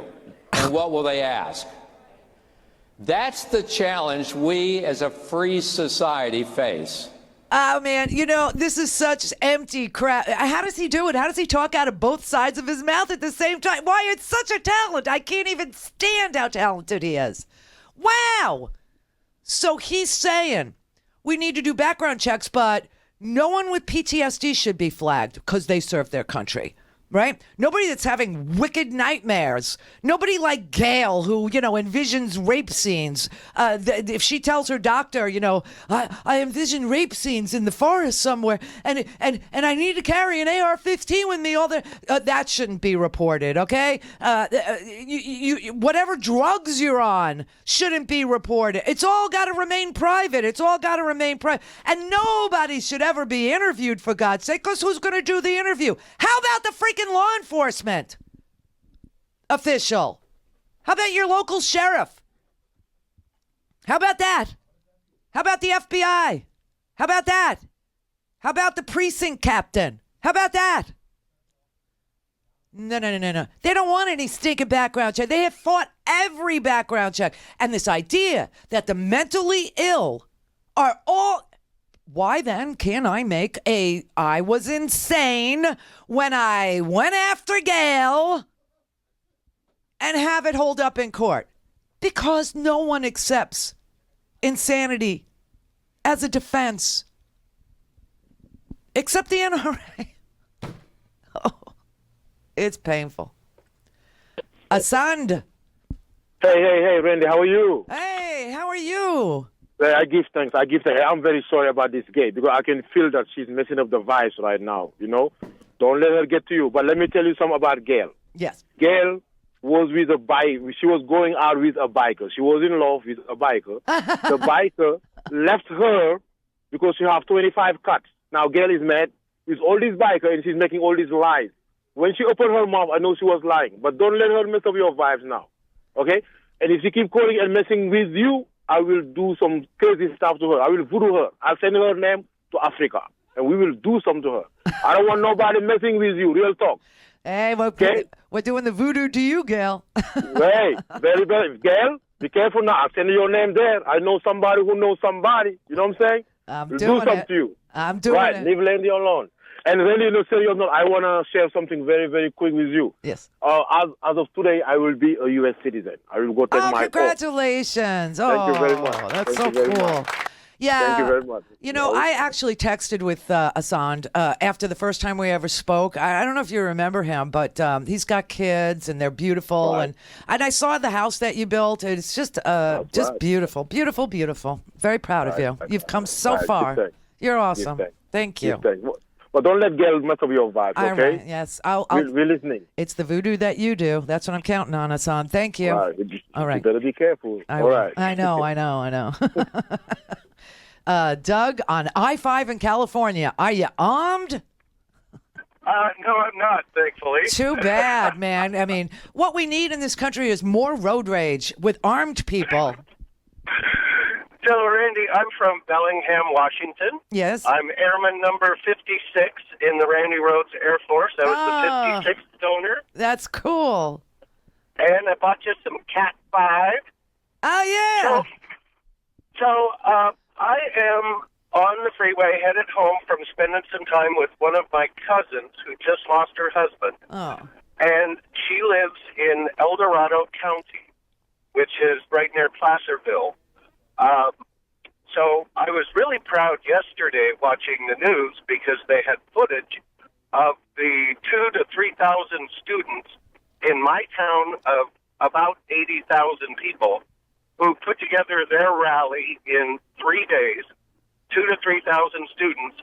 And since I was away, I was kind of following it on Instagram and Twitter.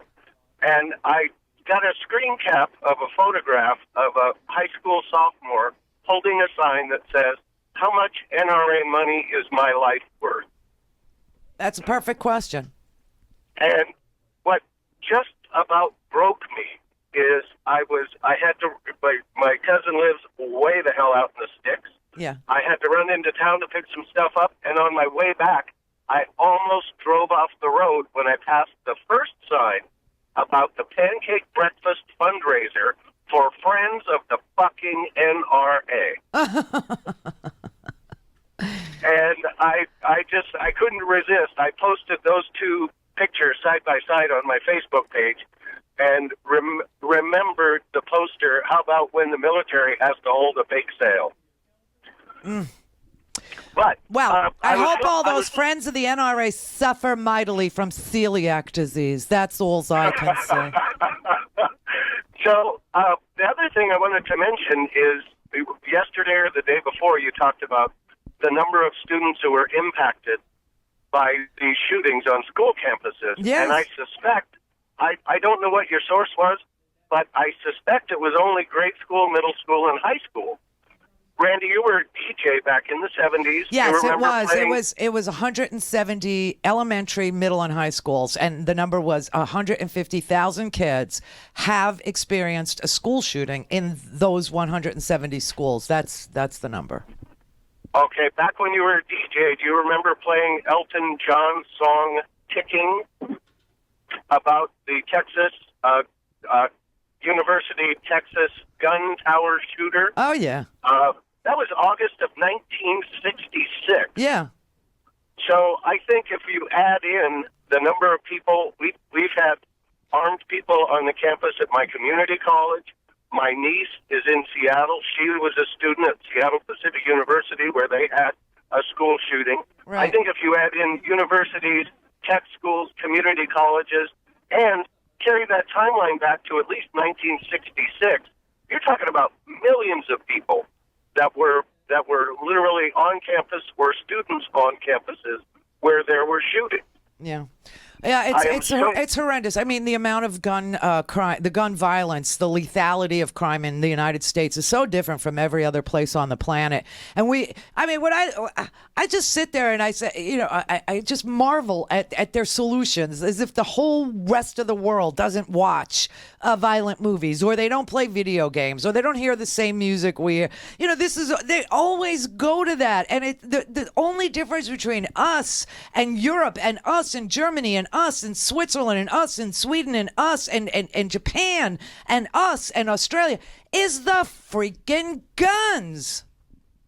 The accessibility to the gun and the lunatics who keep spooling them up and keeping them crazy about it. And this idea that, these shooters are all cowards. No. The people who take the NRA money, they're the cowards. They're the fearful ones. They're the ones who cower. They're the ones who just, will go up to the line and go, well, maybe I think the age should be lifted. What's the age going to be? 70? Because that shooter in Vegas, he was 64. What is the right age to own an AR-15, a weapon of war? What is the correct age? 58 dead people in the middle of a concert. Honest to God, movie theater shoot. We're not even including movie theater shootings. We're not even including the Vegas shooting. None of it. We're not including any of that in those numbers. Well, I think I am more hopeful now than I ever have been. And I think that it literally is the kids rising up. I think that we may have actually reached a tipping point where we're going to at least see the beginning of some rolling this back. Well, we did have an assault weapons ban for 10 years. Bill Clinton did it in a crime bill. And, obviously it was a reaction to those predators, right, that had the crack epidemic and the guns, right?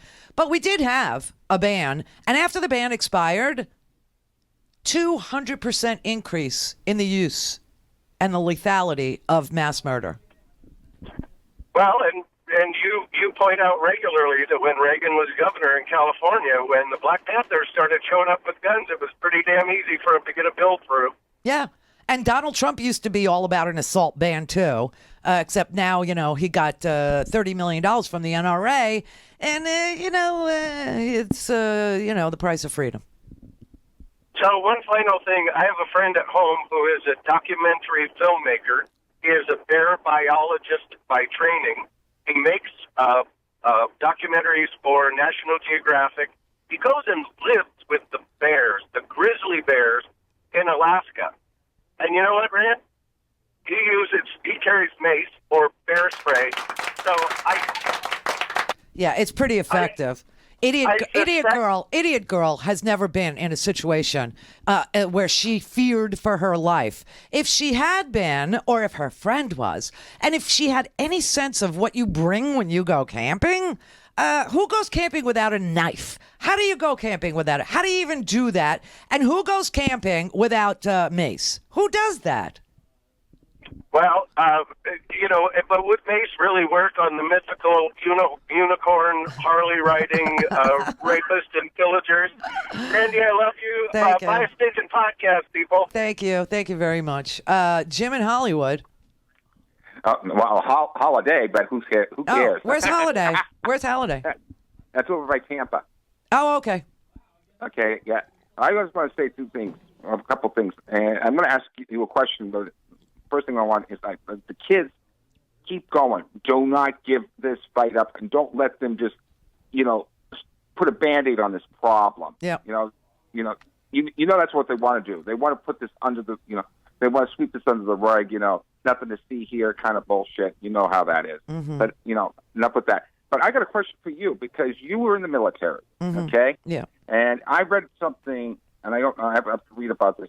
Something about the ROTC program supposedly giving money to these from the NRA to the schools. Yeah, I don't know.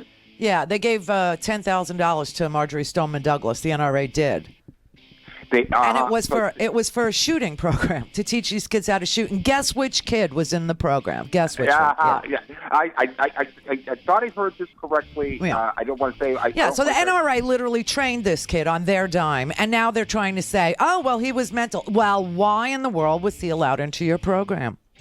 Exactly. But I want to say another thing, though. My best friend has quote-unquote mental illness, and everybody wants to, say mental illness, which is really, and you and I both know that's it's ridiculous. Crock. It's ridiculous. It's a crock. Here's the two reasons. You can't use insanity as a defense in court. You get laughed out of the courtroom because they don't accept that mental illness caused you to shoot your children, okay? Nobody accepts that. And yet, what could be more crazy, right? So take that off the table and then add in that people who suffer from mental illness are more likely to be victims than perpetrators. To speak to Randy, call now, you bastards. 561-270-3844. Hello. Randi Rhodes, Air Force. Hey guys, it's Scotty, Randy's producer here, and as many of you know, I grew up in Randy's house. Eating her food, watching her TV, and like most kids, ignorantly not following her advice. And one of her biggest pieces of advice was, never take a job in radio, because the big companies that run radio, they suck. Well, I didn't listen and ended up working in radio, and as always, Randy was right, they sucked. But I'm here now, and I can tell you that it takes a lot of chutzpah to break away from the big companies and start your own show. But you know what else it takes? Your support. We are independent media, so the only financial backers we have are you, the best listeners in the world. And we can't do it without you. So please, go to RandiRhodes.com and support the show, buy a stinking podcast, donate some money, and keep us going. Hi, I'm Laura Flanders of The Laura Flanders Show. Watch every week on Free Speech TV, Link TV, YouTube, or if you're in New York, CUNY TV. Prefer to listen? Subscribe to the free podcast at lauraflanders.com. I end every week with a commentary. I call it the F word. Here's this week's. It's been just about a year since working women of all kinds gathered at the U.S. Department of Labor and said no to a woman-abusing, worker-exploiting, Trump-supported nominee to head the U.S. Department of Labor. As I heard journalist Sarah Jaffe put it recently, that successful mobilization against chain restaurant titan and wife abuser Andrew Puzder was in many ways the start of the Me Too movement. Since then, who can keep track of all the abusers and all the abused who've spoken up? Who can keep track and who can explain the use of so much daily force and violence, fear and terror against so many people we claim to recognize as, well, people, sisters, friends, family members, employees? How do we let it happen? And why is it so rare that we make it stop? How do we accept the silence, the going on as normal? And then I try to remember that we don't always go along. Sometimes we speak up, as women did against the proposed labor secretary, and as we did as a world 15 years ago on February 15th. I remember standing in a huge crowd near the United Nations, part of a worldwide uprising of tens of millions of people in 60 countries, all saying no to waging war on Iraq. On that cold day, Nobel Peace Prize winner Archbishop Desmond Tutu said, "We are members of one family, God's family, the human family. How can we say we want to drop bombs on our sisters and brothers, on our children?" We said we couldn't, we didn't want to, and then we let it happen anyway. And that was 15 years ago this month. Today, according to the Cost of War Project, U.S. troops and drones and bombs are forcing themselves on people in Afghanistan, Syria, Iraq, Yemen, Somalia. U.S. Special Forces are in a total of 76 countries, and the terrifying U.S.-led war on terror involves 39% of the countries on the planet. And so now I'm here in another cold February trying to imagine what my next hour would be like if I actually lived on a planet of people who believed that we were members of one loving family. What would that look like, feel like, breathe like? And what would we be doing with all the time we wouldn't have to be spending doing all this wondering and imagining and being silent? Got any thoughts? Write to me, tell me what you think. That's Laura, Laura, at lauraflanders.com. Be sure to subscribe to the podcast if you haven't already to receive additional mini-casts and commentary at lauraflanders.com. This is the Randi Rhodes Show. To speak with Randi, dial 561-270-3844. That's 561-270-3844. It doesn't make sense. Fix it. Should have been one school shooting, and we should have fixed it.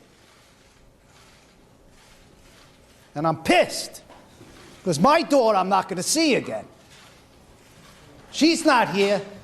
She's not here. She's in North Lauderdale at whatever it is, King David Cemetery. That's where I go to see my kid now. That's where my sister is too.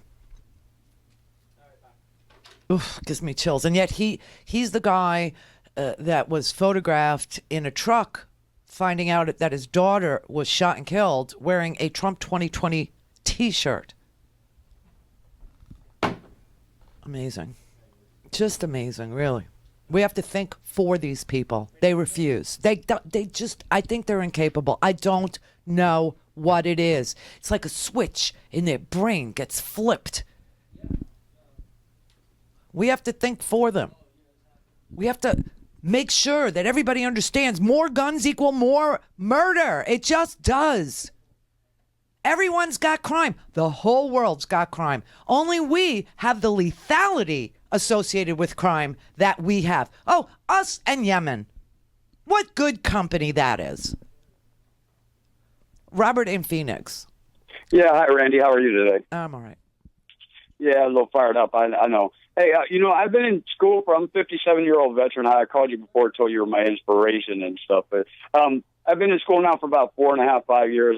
And when this thing just hit, I started realizing something, that I carry a backpack to school when I go to school every day. And I thought about it when I first started going, about how uncomfortable I was in school and stuff. So I started putting a wrist rocket, which is a fold-up slingshot, in my backpack with bearings just to have something. And, at my hometown, I'm up from outside of Pittsburgh, and we had riots during the civil rights movement and everything. We had all kind of crazy things going on in my hometown. It was torn apart.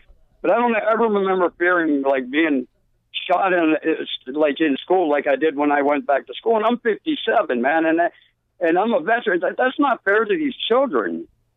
Oh, it's horrific. And when you realize that these kids, this particular generation, has never attended school like we did, where we were afraid, maybe a bully would steal our lunch money, or, somebody would put a sticker up your dress, like one of those itchy ball stickers, or... You remember those? I mean, right. Or push you against a locker. I had my head slammed into a locker one time, by it's funny, Gail doesn't remember the name of her friend that was raped, and yet I remember Cassandra Singleton's name. It's just so insane.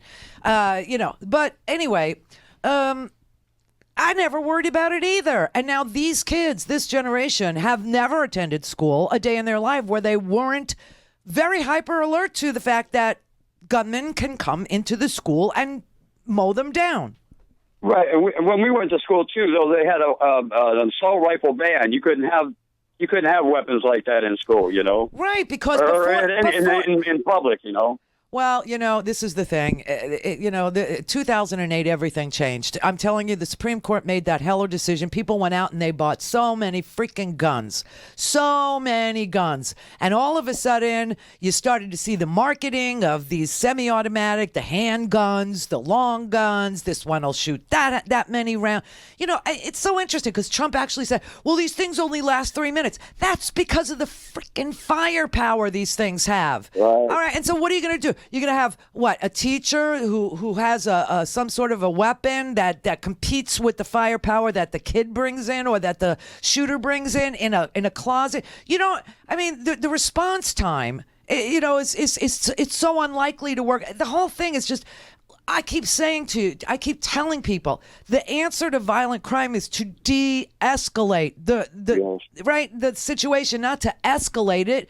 And they keep throwing more and more guns out there and expecting that they're going to have less and less gun violence. It makes no sense.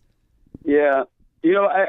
I wanted to say something else. I wanted to say that I wanted to keep in mind that the DACA students out there, I go to school with a lot of these kids, and they're good kids, and we need to do something about that. They're getting screwed. I mean, the idea that Republicans, they love the fetus, they hate the child. I was going to make a sign up. I'm going to go down when these kids protest. I'm going to make a sign up, and I'm going to go, at what age does the fetus stop getting loved? Why is it that, once you're birthed, you can go to hell? What is that? Yeah, and one more thing, Randy, before I hang up, we got a couple of A's going this semester. Once you're out of the womb, who cares if you eat? Who cares if you have a roof over your head? Who cares if this is the only country you know? Who cares if you educate yourself and play by the rules? Hey, if somebody comes and shoots you down, well, it's all about protection. It's all about protection. Honestly, these are some sick, twisted thinking. This is some very vicious propaganda that has seeped into the American psyche about, it's all about protect. You can't stand children. When are you going to smarten up and understand you haven't done one damn thing to protect a child in your life? Not one thing to make sure they ate. Not one thing to make sure they got an education. Not one thing to make sure that they're safe. Not one thing to make sure that they got an education, that they understood the difference between. I mean, this one kid, this kid that did this last one, he had the saddest story ever. He did. I mean, he apparently had ADHD. He apparently had he was on the spectrum for some sort of autism. Both his parents put him up for adoption, and then the adopted parents died on him.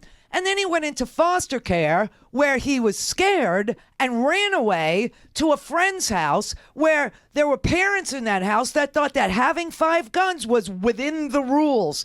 I mean, this kid couldn't have been any unluckier in life, all because the adults didn't give a crap about him. Yep, I ran into a lady the other day. I was talking about homeless people, and she was like, "Oh, well, I take care of my own." And I asked her, I said, "Well, what if you don't have your own? What if you don't have no one to take care of you?" I got news for you. It takes a freaking village. And it sure does. And the village needs to have a chief who believes in protecting the children. And we don't have that. We have a bad, bad man. We have We have a Russian agent, bad man in the White House who will say anything, do anything. It just doesn't even matter. I mean, if you can't see, everybody's looking for mental illness. Look at your president. No doubt. Well, hopefully the Mueller probe will get him and a bunch of other people that resign before they even get to the end, because they'll know they're going to be cooked. So. You know what just happened? Mueller just handed down 32 more indictments against Manafort and Gates. Everything from bank fraud. I got to check that out. Oh, my God. Everything from bank fraud to money laundering. 32 more counts he just filed. Yeah, no collusion, though. And you know what? These are his friends. Yeah, the guy lives in the tower with him. This is who he picked. This is who he hired. He knows the best people. And Only the best. And this is who he picked. This is who he hired. Quincy in Phoenix. Hi, Randy. Hello. I'm a first-time caller. Oh, I forgot to pop Gail. Here, Gail. Stupid bitch. Okay. She doesn't have a that gun. Was about the president. And his comment about that this will deter cowards from doing mass shootings in schools. Yeah. Most mass shooters commit suicide. Yes, they do. So it's not going to be a deterrent in any shape or form.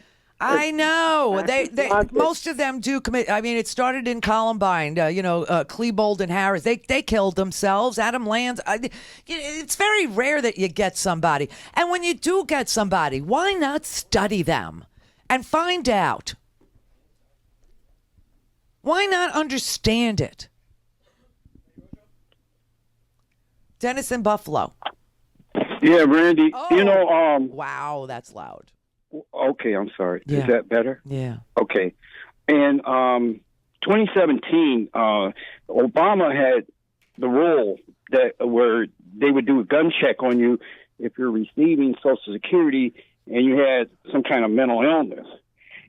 And your name would go into this database, which is the NICS, the NICS, which the FBI would check, right? Right. Well, the Senate voted 57 to 43 within that 60-day rule after it went into effect on House Resolution 40, I guess, and turned it down. Congress did the same thing, 235 to 180, right down party lines. So the reason they're capitalizing on the FBI is because they took the names away from the FBI who would have probably investigated this kid because of the number of problems. I just want you to process this, okay? What law did this kid break that anybody could have arrested him for until he walked into a gun-free zone, a school, with a gun? What law did he break? None. It would have been right. So what is this? What is this focus on the freaking FBI? He wouldn't have been able to purchase it. What is this? He wouldn't have been able to.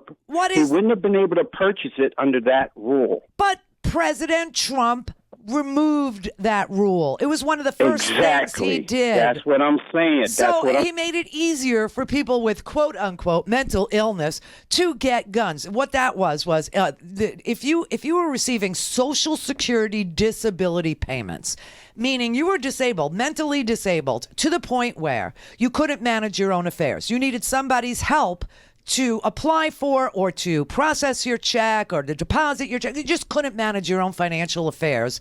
And your financial affairs consisted of a Social Security disability check, right? Then your name was put into the national database as somebody who should be prevented from having a weapon. And Trump undid that. It was one of the first things he did. So spare me this mental illness thing. Oh, only the mentally ill and they all need to be. No, Wayne LaPierre told you. If a veteran goes to the local VA clinic and says, I have PTSD, I'm having numerous nightmares, I don't sleep at night, I'm suffering, I'm really suffering, I just can't, I can't quit the war, it's haunting me. They shouldn't have their names put into a database of people who shouldn't have what. This is such a lot. I mean, their whole rap is just so full of it's Swiss cheese, man. It's just it's the most holy thing ever. It's unbelievable. It's unbelievable. And then you've got, people are going to go, what about Chicago, man? They've got strict gun laws. Yes, but they live next door to Indiana. Mike Pence's Indiana, which is the root of the problem. You know that 60% of the gun crime scenes in Chicago, where the gun was recovered and traced, came from outside the state. 60% of them came from Indiana, Wisconsin. You can't have a patchwork. It doesn't work. They call it the iron pipeline. That's a report from the U.S. Government Accountability Office. And then there's another one that says that 70% of all the guns used for crime in Mexico, where you want to build that wall, Mexico's got strict gun laws. 70% of the guns used in crime in Mexico, like the drug lords and the biker gangs, Gail, come from the United States, and guess who abuts them? Tejas, baby, Tejas. Oh, my God. I mean, all right, let me just do a little housekeeping. it's hard to say this in the same breath because this is so happy. After all this disgusting blood and tears, and Howard's daughter is getting married. Finally. Mine's next. No, Howard's daughter's getting married, and so I have to go to New York tomorrow. There's a rehearsal dinner and all that, and so I will be there. And then there, it's like a 3-day thing. It's a 3-day event. So we'll be returning on Monday. So yeah, we'll be returning on Monday. So the show will be back on Tuesday. So let's see if the gun issue is still alive on Tuesday. This will be a good test. Brett has put together a best ofs. Oh, I hope to God you did the Heller show. Did you use the Heller show? No, I used it was most of it is the breaking Parkland stuff, and then the after reaction Samemo stuff. I want the Heller show to be a best of. Let's do that. Oh, you know what? It might be in there. Actually, I could maybe make something happen. That was seriously important. That was truly, truly important. Most people don't know it, and they need to know it. Talking about the Heller decision at the Supreme Court, which changed everything, ruined everything. Okay, so I'll be back on Tuesday. That's the short story. And let's see where the gun issue is. Go to RandiRhodes.com for the whole thing and a podcast. Buy a stinking podcast.